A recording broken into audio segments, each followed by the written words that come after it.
In anticipation of the European elections scheduled for this coming June, parties are gathering in congresses to finalise their candidate selections and to strategise for their electoral campaigns. Earlier this month, the Greens convened their Congress to finalise their manifesto and to select their lead candidates for the EU elections. However, what stance is the party endorsing for the forthcoming elections, and what has stirred controversy among the various groups within the coalition? I am Evi Chiori. Hello and welcome to Euractiv's Beyond the Byline podcast.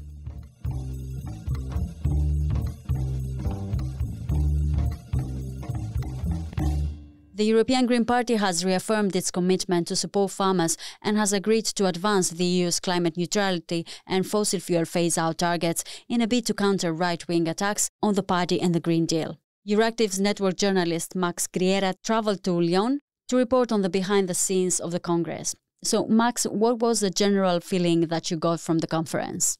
Well, it was a Congress swamped, of course, by references to the farmers' protest. That was a key issue that they were discussing. On the other hand, of course, the Green Deal.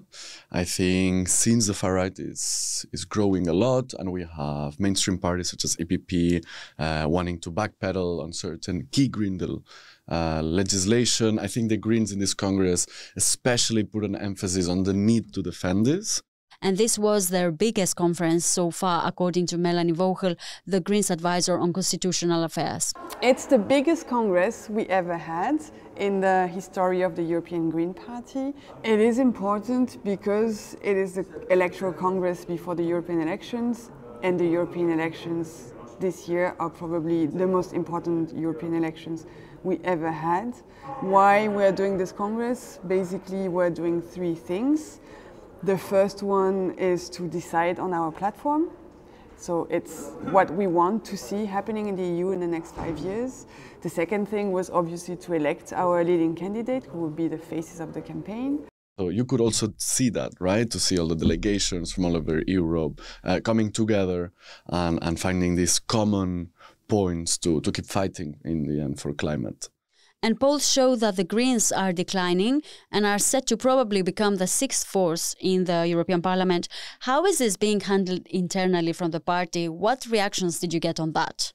Well, I was actually very surprised to see that they're trying to put this facade. So publicly, they're not acknowledging these polls. I mean, of course, they acknowledge it. They say, yes, we see it, but we simply don't trust the polls. They really believe there will be another green wave, like it happened in 2019. And it could be, but at the same time, I'm surprised, as I was saying, that even, for example, during the press conference, Terry Reintke, one of the co-presidents of the Green group in the European Parliament, was saying that they expect to have the same size or even more. So that really surprised me. However, I do know that internally, because I was also talking to some delegates, some politicians, and for example, in the Parliament, there's some Green delegations that some of their assistants or policy advisors or MEP assistants, they're already looking for other jobs because they're aware that the group is going to shrink. So I do think internally they're aware. However, externally, they're putting this facade, saying, okay, we're going to put up a fight, we're going to recover all these numbers, which is also remarkable, right? That was another of the topics of the Congress. I think the motto was courage. So indeed, they'll need to have a lot of courage to be able to recover all those votes. To these elections, we know that there is a lot at stake, but it's also due to the fact that we are a much bigger family today than we were 5 years ago. Indeed, you can see the attempt to appear more confident in their messaging and wording expressed by Melanie Vogel here. And what did the contenders to be lead candidates have to say when you approached them? And who did you talk to? There were 4 contenders. So 2 of them were insiders, very well-known people. On the one hand, we have Terry Reintke, the co-president of the Greens in the European Parliament, a leading German MEP, very well-known across delegations.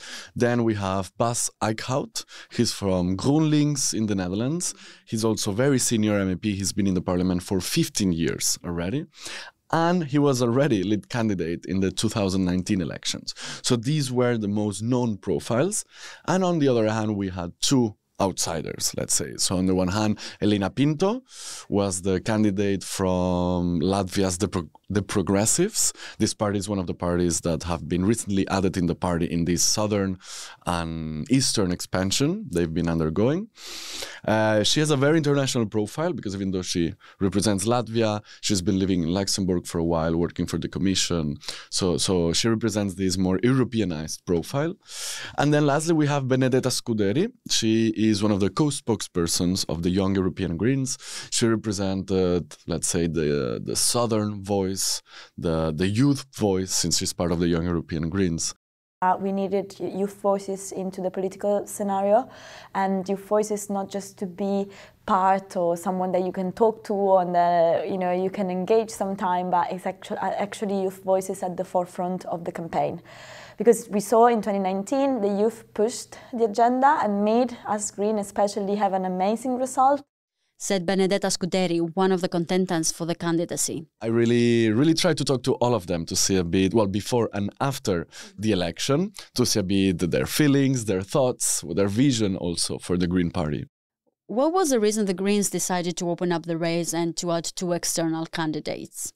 It's a very simple reason. In the end, the Greens are very thorough in the lead candidate process. They want to be as democratic as possible because they do believe in the Spitzenkandidat process and in really trying to build up European democracy. So it's very simple. They opened it up for anyone that could get enough support. So, for example, while the socialists only presented one candidate and made it easy, or EPP probably will also have just one candidate, Ursula von der Leyen, without contenders, or the left also had one contender, and hence all of these people that were alone in their candidacies, they will become Spitzenkandidat. The Greens really wanted to have a fair race, a diverse race also. We have, again, and I'm really proud of it, enlarged the EGP, welcoming 2 new members, which is also important in view of the European elections because I trust that the wave we had in 2019 that was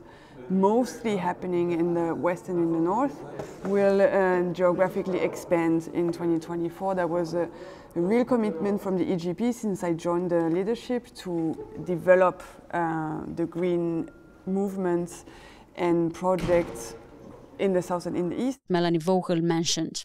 These 2 candidates, Elina Pinto and Benedetta Scuderi, they represented this enlargement that the party has been through. They represented the south and the east, Latvia, Italy. Even though they represented this important expansion that the party was so proud of, everyone was mentioning this. If the outcome would be Terry Reintke and me, I think we are very, very good team and complementary on topics and personalities. I think that is all great. Green MEP Bas Eickhout stressed the biggest problem is it's Germany, Netherlands. It's not very geographically balanced and diverse. I think that's what we then have. But I think we've also shown that we can campaign for the entire Europe, and the message that the Greens are expanding to the south and the east, which is happening, and I think will be one of the results of the upcoming elections. Of course, we can bring that, but it's true that the 2 of us are not representing that very well. However, we need to keep in mind that, yes, they've enlarged, so they have more parties, up to 11 in the south and the east of Europe now. However, these parties are very small in political representation, in political weight. So the majority of them don't even have representation in the parliament. And only some of them are projected to actually get MEPs. 3 of them, in fact. And each of these 3 would get 1 MEP. So what was the result of the vote in the end? Who won the race? Of course, even though they opened it up to outsiders, to anyone that could run, it was widely anticipated that Terry Reintke and Bas Eickhout would become the lead candidates. In fact, before the vote, while talking to delegates, to other attendees, everyone was expecting they would become. And indeed, that happened. They were elected. However, what was interesting to see is that they were not elected by a huge majority. So first, Terry Reintke got elected with something like 55% of votes. It's a small margin. So it was interesting to see that still the outsiders also had support. The delegations were rooting for different candidates. In that sense, you could also see it was a real democratic race. The party adopted a new manifesto during the Congress. Melanie Vogel is highlighting that the family is united. However, last month you got to see a draft of the manifesto and you reported on some very controversial proposals coming from the German Greens. Can you tell us more on that? It's true that the Greens, they're one of the more united political families at the European level. They have very, very common, well, a lot of common priorities. However, as we saw with this manifesto and with these amendments that we got access to, there's always some type of disagreement. In this case, what happened is that the German Greens are in government. So they tried to push for the government perspective, for the government position in the manifesto, which personally, if I give my opinion, I think was an error. Because in the end, a party manifesto is not to push for a government position, but rather push for a more idealistic stance, right? And so I was surprised when we saw these amendments of the German Greens trying to water down exactly what the targets. Exactly what they were trying to do is, on the one hand, instead of calling for climate neutrality by 2040, they wanted to delay the date to 2045. And at the same time, while the original manifesto, the one drafted by the committee, was calling for specific dates to phase out all types of fossil fuels, the Germans, for example, just mentioned coal and wanted to slash oil, for example. These and other amendments showed that really the Germans were pushing to water down the manifesto. However, in the end, it was interesting to see that the Greens went even further. Not only the Germans didn't manage to water it down, but overall, the Greens decided to go further by calling climate neutrality starting 2035 and 2040 the latest. So in the end, it was more ambitious than originally. And what I heard by some delegates is that's probably what happened here, is that some delegations told the Germans, okay, we scrap this watering down in exchange, for example, for votes for Terre Renke, for her to become lead candidate, even though she was going to win anyway, because she is very popular. It was also interesting to see during the Congress that the Swedish Greens are actually quite at odds with very, very traditional positions of the Greens. So, for example, while the majority of amendments were agreed on during compromise sessions, during the final vote, there were still 3 amendments that had to be voted separately. So what were these amendments that caused, let's say, the clash then? So these amendments basically were trying to take out from the manifesto 3 things. First, calls for an EU-wide tax on wealth. Why? They were arguing that taxation is better at the national level rather than European level. The second thing is they wanted to delete any type of mention to a federal Europe, because in the original manifesto they were calling for, we want a more federal Europe, and the Swedish Greens didn't want that. Why? They said because they don't really have a definition for what is federal. Like when they were saying that when a federal Europe is discussed in the context of the European Green Party, the Swedish argued, it's not really clear what they're talking about. So first they said, before adding this in the manifesto, we need to clarify exactly what we mean with a federal Europe. And then the third bone of contention between the Swedes and the rest was the legalization of cannabis, which the Swedes were opposing while everyone else was in favor.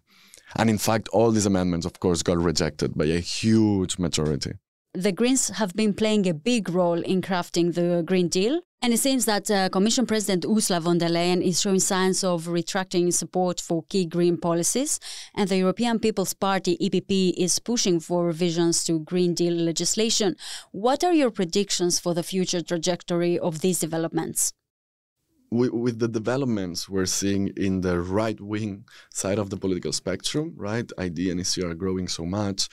Recently, we learned that Orban wants to join ECR. Reconquête, which is a far-right party in France, will also join ECR. So here we have a shifting balance of powers. Of course, there is a conflict here, which is, at the core of politics. And of course, this conflict is a big conflict because what we stand for would change in a lot of ways how the economy is working and how wealth is distributed and where we can invest and where we cannot invest anymore. So there is a lot of stake, and I think we are attacked because we are in the center of the debate now. The diagnosis and the solutions of the Greens are the debate of today. It's going to be up to the EPP to decide what to do. Whether they try to keep forming this majority with progressive forces, including the Greens, which means that, as the Greens explained during the Congress, that they're open to negotiate with von der Leyen, but she will have to still be very ambitious when it comes to climate and the Green Deal, which is something that might be at odds with her own party, EPP, that, as we were saying, want to cut red tape, green red tape, or revise certain key Green Deal files. She can either choose the Greens, the left, socialists, or she can also try to reach out to ECR for this majority. And what can we expect from the Greens in their upcoming electoral campaign for the European elections? The Greens are really, really good at mobilizing their bases. And you could see that during the Congress. They have a lot of organized networks to really be united across Europe and really run a message, the same message, throughout the continent. So, for example, they have a network of local councillors, or they have a network of activists. So they're really good at building this network to mobilize people. So that's going to be interesting also how it plays out. I know their campaign manager is really, really good at what he does. So it's also going to be interesting to see what type of actions he takes. So yeah, I'm going to be following that very closely. Thank you very much. I am Evi Chiori, and this was Euractiv's Beyond the Byline podcast. Visit Euractiv to stay on top of the latest news, sign up for our podcast newsletter, and if you haven't subscribed yet, you can find us on Spotify, Apple Podcasts, Google Podcasts, or wherever it is that you get your podcasts. This episode was produced by myself, Miriam Sáenz de Tejada, and Nicoleta Yonta. Thank you for tuning in, and until next time. As part of our commitment to accuracy, inclusion, and transparency, Euractiv is part of the Trust Project.